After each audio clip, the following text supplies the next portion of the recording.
শুরু করছি ছক ভাঙা ছটা আপনাদের সঙ্গে আমি পাপিয়া। দেখুন, ভোট যত এগিয়ে আসছে প্রচারে একে অপরকে ততই তীক্ষ্ণ বাণে বিদ্ধ করছেন। অমিত শাহের ভিকটিম কার্ড মন্তব্যের পাল্টা জবাব দিয়েছেন মমতা বন্দ্যোপাধ্যায়। ফের বললেন 294 কেন্দ্রে আমিই প্রার্থী। আর এবার ক্যারম খেলে বিতর্কে কেন্দ্রীয় বাহিনী। সংঘাতের আবহে ফের এক ঝাঁক বদলে নির্বাচন কমিশনের আক্রমণ শানিয়েছেন মুখ্যমন্ত্রী মমতা বন্দ্যোপাধ্যায়। একের পর এক এই ইস্যু নিয়ে আমরা আলোচনায় আসবো। স্টুডিওতে আমাদের সঙ্গে অতিথিরা রয়েছেন, কিন্তু আলোচনায় আসার আগেই শুরুতেই রাখবো এই প্রতিবেদন। আমি নাকি ব্যান্ডেজ পরে ঘুরে বেড়াই। 26-এর ভোটের আগে রাজ্য রাজনীতিতে ফের উঠে এলো 2021-এর ভোটের নন্দীগ্রাম পর্ব। মমতা বন্দ্যোপাধ্যায় ভিকটিম কার্ডের রাজনীতি করছেন বলে যে মন্তব্য গতকাল অমিত শাহ করেছিলেন, এদিন তারই পাল্টা কি জবাব দিয়েছেন তৃণমূল নেত্রী। দেখুন, कभी पैर तुड़वा लेती हैं, कभी सिर पर पट्टी बंधवा देती हैं। বলেছে আমি নাকি ব্যান্ডেজ নিয়ে ঘুরে বেড়াই। লজ্জা করে না? আমার উপর যে অত্যাচার হয়েছে তোমরা জানো না? আগামী 5 বছরের জন্য কার দখলে থাকবে পশ্চিমবঙ্গ, তার জন্য ভোটের লড়াইয়ে যে যার মতো ঘুঁটি সাজাচ্ছে তৃণমূল বিজেপি। এই আবহেই 26-এর বিধানসভা ভোটের আগে 2021-এর ভোটের প্রসঙ্গ টেনে এনেছেন কেন্দ্রীয় স্বরাষ্ট্রমন্ত্রী অমিত শাহ। 2021-এর 10ই মার্চ নন্দীগ্রামে গিয়ে পায়ে চোট পান মমতা বন্দ্যোপাধ্যায়। সেই কারণে ওই বছর বিধানসভা নির্বাচনে হুইল চেয়ারে বসে প্রচার সারেন তৃণমূল নেত্রী। শনিবার সেই প্রসঙ্গ তুলে তৃণমূল নেত্রীর বিরুদ্ধে ভিকটিম কার্ডের রাজনীতির অভিযোগ তোলেন অমিত শাহ। রবিবার মানবাজারের সভা থেকে যার পাল্টা জবাব দিলেন তৃণমূল নেত্রী। ममता दीदी ने हमेशा विक्टिम कार्ड का पॉलिटिक्स खेला है। कभी पैर तुड़वा लेती हैं, कभी सिर पर पट्टी बंधवा देती हैं, कभी बीमार हो जाती है और कभी चुनाव आयोग के सामने बेचारा बनकर चुनाव आयोग को गालियां निकालती। मगर ममता दीदी, मैं आपको बताने आया हूं कि आपकी ये राजनीति को, विक्टिम कार्ड की पॉलिटिक्स को बंगाल की जनता अब बहुत अच्छे तरीके से समझ गई। ওরে অপদার্থ, আমি তো মৃত্যুর মুখ থেকে অনেকবার লড়াই করতে করতে বেরিয়ে এসেছি। যাও না ডাক্তারের রিপোর্ট গুলো নাও না হসপিটালে গিয়ে। তোমরাও আগের বার নির্বাচনে ইচ্ছা করে আমার পায়ে চোট করে দিয়েছিলে। আমি প্লাস্টার করেও পায়ে হুইল চেয়ারে ঘুরে বেরিয়েছিলাম। তার কারণ আমার মনে জ্বর ছিল, আমাকে মানুষের কাছে যেতে হবে। শুধু অমিত শাহকে জবাব দেয়াই নয়, এদিন আরো বড় ষড়যন্ত্রের অভিযোগ তুলেছেন মমতা বন্দ্যোপাধ্যায়। আবার কি মারবার প্ল্যান করছে নাকি? এসব কথা বলার মানে কি? কেউ কারো চরিত্র হনন করবার আগে কোন পরিকল্পনা করে। কি দাঙ্গাবাজ, পরিকল্পনা করছো নাকি কিছু? জানেন তো, যে ভুল করে না সে কিছু ভুল রেখে যায়। ওনার কথার প্রমাণ হয়ে যাচ্ছে যে উনি কোনো পরিকল্পনা করছেন, আরো কিছু চক্রান্ত করছেন। কিন্তু জেনে রাখবেন, রাখে কৃষ্ণ মারে কে, আর ধর্মের কল বাতাসে নড়ে।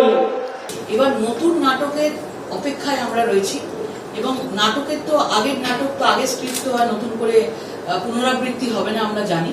এবং এবারে নতুন ভাবে সিম্প্যাথি নেওয়ার চেষ্টা করছি। কোনো সময় ভোটের বৈতরণী পার হতে গেলে অনেক সময় একটা সিম্প্যাথি নেওয়া, মহিলা ভিকটিম কার্ড, এরকম ভাবে একটা খেলার জায়গা আমরা দেখেছি। সব মিলিয়ে ভোটের আগে ক্রমেই তপ্ত হচ্ছে রাজ্য রাজনীতি। আশাবুল হোসেন ও শিবাশিস মৌলিকের রিপোর্ট, এবিপি আনন্দ। আমি শুরুতেই বিজেপি প্রতিনিধি শঙ্করদেব পণ্ডার কাছে আসব। শঙ্কু, মারাত্মক অভিযোগ করছেন তো মমতা বন্দ্যোপাধ্যায়, যে মন্তব্য করছেন, সন্দেহ প্রকাশ করছেন যে বিজেপি প্ল্যান করে মারার প্ল্যান করছে। দেখুন, ব্যক্তিগতভাবে আমি ওনার আরোগ্য কামনা করি, কিন্তু আমার মনে হচ্ছে যে এবারে নির্বাচনে একটা স্তর উনি বাড়াতে চাইছেন। মানে হুইল চেয়ারটা তো হয়ে গেছে, এবারে স্ট্রেচার ফ্রেচার না আনতে পারলে ব্যাপারটা ঠিক টিকবে না, মানে ঠিক জমবে না। সেই জন্য হুইল চেয়ারের স্তরটা পেরিয়ে বা স্ট্রেচারের স্তরে যাওয়ার চেষ্টা। আমার বক্তব্য হচ্ছে যে আমি জানতে চাই, কয়েকদিন আগে আমি দেখলাম যে ওনার ঘরেই ওনার মাথা ফেটে গেছিলো, মাথায় ব্যান্ডেজ দিতে হয়েছিল। সেই তদন্ত ওনারই রাজ্যের পুলিশ করছিল। সেই তদন্ত রিপোর্টটা আগে উনি প্রকাশ করুন। কে ওনার ঘরে ওনাকে আঘাত করেছিল, উনি কিভাবে আক্রান্ত হয়েছিলেন, কেন ওনার আজকে এই পরিস্থিতি, এই আতঙ্ক জেনারেট করেছে। তো ফলে আমার বক্তব্য অত্যন্ত স্পষ্ট যে মানুষকে আর বোকা বানানো যাবে না, পরিষেবা দিতে হবে। সিম্প্যাথি, ভিকটিম কার্ড এইসব খেলে নির্বাচনী বৈতরণী পেরোনো যাবে না। অর্থাৎ রাহুল দা যেটা বলছে শঙ্কুরা, যে পরিষেবা লাগবে, উন্নয়ন লাগবে, যেটা হয়নি, যেটা একমাত্র বিজেপি ক্ষমতায় এলে দিতে পারবে। আপনি নিশ্চয়ই খেয়াল করেছেন অমিত শাহ একেবারে ব্যক্তিকেন্দ্রিক আক্রমণ করছেন, কিন্তু যেটা অভূতপূর্ব। দেখুন, এটা তো নতুন কিছু নয় পাপিয়া। তুমি দেখে থাকবে গতবার বিধানসভা ভোটের ক্ষেত্রে দাঁড়িয়ে দিলীপ বাবু বলেছিলেন বালমুড়া পড়ার নিদান দিয়েছিলেন। তো বিজেপি নেতাদের কাছে নতুন কিছু নয়, এগুলো উপর থেকে আসে। এই যে সংস্কৃতি বিজেপির, এটা উপর থেকে নিয়ে আসে। তাই নিচের লোকরা বলেন, উপরের লোকরা বলেন, কখনো থানা জ্বালিয়ে দাও, কখনো মেরে দাও, কখনো বালমুড়া পড়াও। সুতরাং নারীদের নিয়ে বিজেপি বলতে পারে কিছু। এক মিনিট, নারী নিয়ে বিজেপি বলবে যে মণিপুরে দাঁড়িয়ে নগ্ন প্যারেড করানো হয়েছে মহিলাদের, যে মণিপুরে দাঁড়িয়ে বছরের পর বছর প্রধানমন্ত্রী যায়নি পর্যন্ত, যেখানে দাঁড়িয়ে উত্তরপ্রদেশ থেকে আরম্ভ করে ভারতবর্ষের যে কোনো জায়গায় নারী সুরক্ষা নিয়ে এরা বড় বড় কথা বলা পরেও এরা ফেল। বিলকিস বেগমের ধর্ষণকারীকে যারা মালা পরিয়ে বরণ করে তাদের কাছে আপনি উত্তর দেবেন? এরা নির্লজ্জ, দোকান করা বেহায়া। এরা বাঙালিদের নিয়ে কি বলবে? লজ্জা ছেড়ে গিয়ে দেন আবার। সুতরাং মমতা বন্দ্যোপাধ্যায় যেটা করেছেন, মানুষ দুহাত তুলে সমর্থন করেছে। এবার ওই ভণ্ড এই বিচারী বিজেপিকে মানুষ সমর্থন করবে না, মানুষ ক্ষমা করবে না। মমতা বন্দ্যোপাধ্যায়ের নামে যত এরা কুৎসা বানাবে, যত নোংরা আক্রমণ করবে, তত মানুষের জবাব দেবে, তত জনতার উত্তর দেবে। এতে তুমি নিশ্চিত থাকতে পারো, এতে আমাদের কেউ আসা যায় না। কারণ মমতা বন্দ্যোপাধ্যায়ের মানুষ পশ্চিমবঙ্গের হৃদয় আছে। সুতরাং মমতা বন্দ্যোপাধ্যায় আকাশ থেকে কোনো খসে পড়া তারা নয়, ধুম করে তাকে নিয়ে আমরা এত কথা বলছি। মমতা বন্দ্যোপাধ্যায়ের পুরো কেরিয়ার বাংলার মানুষ জানেন, উনি কোথা দিয়ে কোথায় এসেছেন, কিভাবে নিগৃহীত হয়েছেন, কিভাবে ওনার উপর অত্যাচার হয়েছে। এটা বাংলার মানুষকে নতুন করে বলতে হবে না। কোথা থেকে বহিরাগত এসে হট করে লোকের মুখে হট করে বসে যাবেন, বাংলার মানুষ সেটা মেনে নেবে না। বাংলার মানুষ জানে মমতা বন্দ্যোপাধ্যায়। রাজনীতির দরজার পারদ তো ক্রমশ চড়ছে। সুমনদা, আপনাদের কৌশল কি? কৌশলের ব্যাপার তো এখানে কিছু নেই। আমরা এসব কথা ধর্তব্যের মধ্যে নিচ্ছি না, কারণ তৃণমূল এবং বিজেপির এই মক ফাইট আমরা দীর্ঘদিন ধরে দেখে আসছি। এই মমতা বন্দ্যোপাধ্যায় কংগ্রেসের ঘাড়ে পা রেখে 2011 সালে ক্ষমতায় এসেছিলেন। তারপর উনি কীভাবে রাজনৈতিক বেইমানি করেছেন বাংলার মানুষ সেটা দেখেছে। এবার একবার, দুবার, তিনবার বেল আউট হয়, বারবার তো মমতা বন্দ্যোপাধ্যায় বেল আউট হবে না। আমি কখনো বলবো না যে আমি একজন মানুষ হিসাবে, এবং বিশেষ করে তিনি একজন মহিলা, কেউ তাকে ব্যক্তি আক্রমণ করুক, আমি সেটা চাই না। তবে সব ব্যান্ডেজেরই ডিএনএ টেস্ট হওয়া উচিত, এই ফরেনসিক টেস্ট হওয়া উচিত। এটা গেল এক। আর উন্নয়নের কথা যদি ওঠে, তাহলে উন্নয়ন কাদের হয়েছে? উন্নয়ন হয়েছে সেই সব মানুষ যারা তৃণমূল কংগ্রেসের, সেটা স্থানীয় স্তরে হোক বা সর্বোচ্চ স্তরে হোক, তৃণমূল কংগ্রেসের বৃত্তের মধ্যে যারা থেকেছে, তাদের পারমিট, তাদের সিন্ডিকেট, তাদের প্রমোটার রাজ সব কিছু প্রস্ফুটিত হয়েছে। কিন্তু বাংলার ছেলে মেয়েদের বলা হয়েছে যে তোমরা ওই চপ ভেজে আর ঘুগনি বানিয়ে সন্তুষ্ট থাকো। এটাই মমতা বন্দ্যোপাধ্যায়, এটাই মমতা বন্দ্যোপাধ্যায়ের উন্নয়ন। আপনি যখন কথা বলেছেন নির্লজ্জ তৃণমূল কংগ্রেসের প্রতিনিধিত্ব করছেন, আপনার এইটুকু লজ্জা থাকা উচিত। একটা রাজনৈতিক দল যখন প্যানেলে কথা বলে, আর আমি যখন চোরেদের প্রতিনিধিত্ব করছি, আমার একটু মাথা নামিয়ে কথা বলা উচিত। চোরেদের প্রতিনিধিদের কাছে, পাচারকারীদের প্রতিনিধিদের কাছে, যারা সিন্ডিকেট রাজের প্রতিনিধিদের কাছে, সমর্থন করো না, সিন্ডিকেট রাজের প্রতিনিধিদের কাছে আমি বেদবাক্য শুনবো না। মমতা বন্দ্যোপাধ্যায় ম্যাসকট কারা?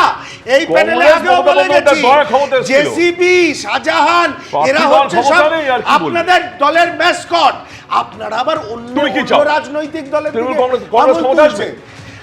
ক্ষমতা আসবে, তোমরা 100% চাইছো কি?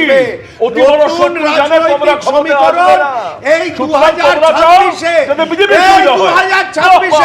বাংলার মানুষ দেখতে পাবে পাচারকারীদের। মহানন্দাদি, এই ভিকটিম কার্ডের রাজনীতি কতটা প্রভাব ফেলবে এবারের ভোটে? মহানন্দাদি।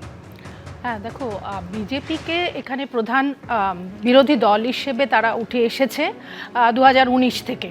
কিন্তু বিজেপিকে একটা জিনিস ঠিক করতে হবে, সেটা হচ্ছে যে তারা যে রাজনৈতিক স্ট্র্যাটেজি নিয়ে এখানে লড়াই করতে এসেছে, সেটা বাংলার জন্য কতটা মানে যুগোপযোগী এবং যথার্থ।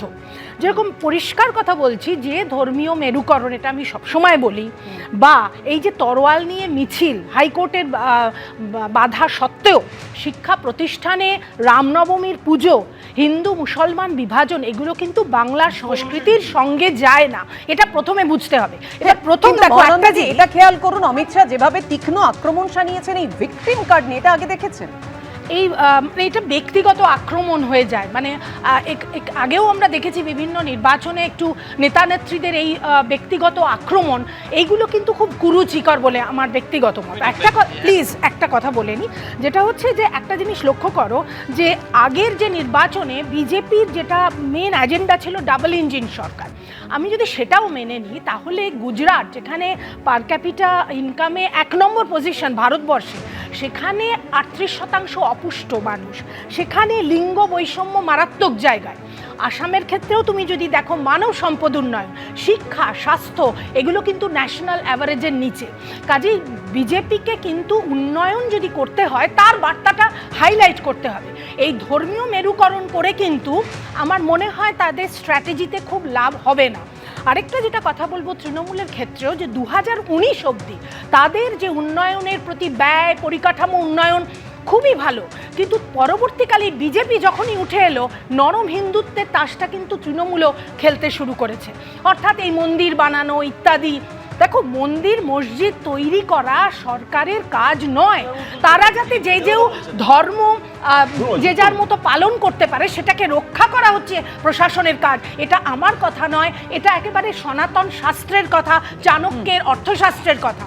কাজে এই পলিসিটা যদি না মানা হয় তাহলে বিজেপি বিরোধী হিসেবেই থেকে যাবে, আর তৃণমূল কংগ্রেসকে নরম হিন্দুত্বের খেলাটা খেলে কোন কার্ডে কোন কৌশলে এই যুদ্ধ যেতে অবশ্যই সেদিকে নজর থাকবে, কারণ জনগণ রায় দেবে 4 তারিখ। আর এদিকে দেখুন আজকেই নওদায় দাঁড়িয়ে অধীর এবং হুমায়ুনকে, অর্থাৎ অধীর রঞ্জন চৌধুরী এবং হুমায়ুন কবিরকে চ্যালেঞ্জ ছুড়ে দিয়েছেন অভিষেক বন্দ্যোপাধ্যায়। ক্ষমতা থাকলে কেন্দ্রের দেওয়া নিরাপত্তা প্রত্যাহার করুন, প্রয়োজনে রাজ্য সরকার আপনাদের নিরাপত্তা দেবেন।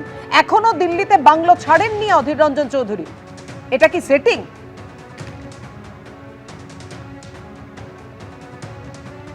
অধীর বা হুমায়ুনকে ভোট দেওয়া মানে বিজেপিকে সমর্থন করা।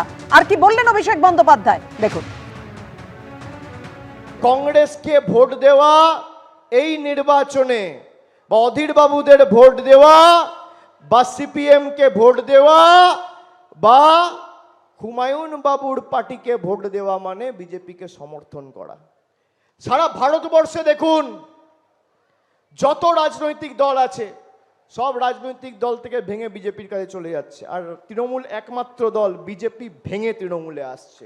বিজেপিকে যদি ভাঙার ক্ষমতা কারোর থাকে, বিজেপিকে যদি সর্বশান্ত করার ক্ষমতা কারোর থাকে, একমাত্র বাংলার তৃণমূল কংগ্রেসের রয়েছে। ভারতবর্ষে 1550টা রাজনৈতিক দল রয়েছে, লড়াই একমাত্র তৃণমূল করছে। আমি যদি এই প্রসঙ্গে আসি সুমনদা, একদম অভিষেক বন্দ্যোপাধ্যায় বলছেন যে অধীর রঞ্জন চৌধুরীকে ভোট দেওয়া মানে বিজেপিকেই আসলে সমর্থন করা, বিজেপিকে ক্ষমতায় আনা। একটু অভিষেক বন্দ্যোপাধ্যায়কে আমি এবিপি আনন্দর প্যানেলের মাধ্যমে জিজ্ঞেস করতে চাই, যদিও আমি ব্যক্তিগত আক্রমণে বিশ্বাসী নই। অভিষেক বাবু, আপনার দলের নেতাদের একে একে বেল হয়ে যায় কি করে, এর উত্তর কি দেবেন? কোন সেটিংয়ে এত এইসব বড় বড় হিনিয়াস যেসব ক্রাইম আপনাদের দলের নেতারা করেছেন তাদের কি করে এত সহজে বেল হয়ে যায়? অভিষেক বাবু, এটা কি উত্তর দেবেন? আপনার আত্মীয়া বর্তমানে বাংলার বিদায়ী মুখ্যমন্ত্রী, উনি আসার পর আরএসএস এর শাখার সংখ্যা কি করে 3 গুণ 4 গুণ হয়ে যায় এই বাংলার বুকে? একটু উত্তর দেবেন? একটু উত্তর দেবেন অভিষেক বাবু, কি করে 23টা অত্যন্ত গুরুত্বপূর্ণ বিল ভারতবর্ষের পার্লামেন্টে পাস হয়ে যায়, যেখানে আপনাদের সাংসদরা অ্যাবসেন্ট বা অ্যাবস্টেন থাকতে পছন্দ করেন? এই উত্তরগুলো দিন। তৃণমূল তো আপনাদের ইন্ডিয়া জোটের সঙ্গী, আর যেখানে তিনি বলছেন অধীর রঞ্জন চৌধুরী ওয়াই প্লাস ক্যাটাগরির নিরাপত্তা পান, কিভাবে সেটা এখনো পান? শুনুন, কারণ শেষ করেনি। কোন নিরাপত্তা কোনো মানুষকে দেওয়া হয় তার থ্রেট পারসেপশনকে ক্যালকুলেট করে। কেউ, আমি চাইলাম, আমি যদি কালকে বলি আমি শঙ্কুর মতন 4 জন বডিগার্ড নিয়ে ঘুরবো, সরকার আমায় দিয়ে দেবে? আমার উপরে সেই থ্রেট নেই, ওর উপরে সেই থ্রেট আছে। এটাই তাই অধীর বাবুর সঙ্গে রয়েছে। প্রথম কথা হচ্ছে, সুমনের এটা বলা ছাড়া কোনো উপায় নেই। সমস্যা হচ্ছে, আমি আবার সুমনকে জিজ্ঞেস করলাম যে এখানে দাঁড়িয়ে সুমন যদি সাম্প্রদায়িক শক্তির বিরুদ্ধে সত্যিকারের লড়তে চায় তাহলে ওর চয়েস কি? আমার দল, আমার চয়েস আমার দল। কারণ আমি তোমাদের মতো সফট কমিউনালিজম করি না। প্রশ্ন তুমি করলে তো আমি উত্তর দিই তখন। তো তার মানে কি, যেখানে জানে তৃণমূল কংগ্রেস একমাত্র নির্ভরযোগ্য ভরসাযোগ্য মানুষের কাছে অ্যাকসেপ্টেবল বিকল্প ভারতীয় জনতা কে পার্টির বলেছে? ক্ষেত্রে। কে লিখে সেখানে দিয়েছে? দাঁড়িয়ে আরে কংগ্রেস সার্টিফিকেট বিরোধিতা কে করছে দিয়েছে? কেন? আরে কারণ বিজেপিকেই সার্টিফিকেট বকলমে কে সাহায্য লিখে দিয়েছে করছে। তৃণমূলকে? কারণ সুমন বলতে পারছে না, একমাত্র কারণ সুমনও চায় যে বিজেপি নির্ভরযোগ্য তাই চোর। অধীর চৌধুরী আমরা এই নিয়ে অবশ্যই সংক্ষেপে রিয়াকশন নেব। এবিপি আনন্দ এগিয়ে থাকে, এগিয়ে রাখে।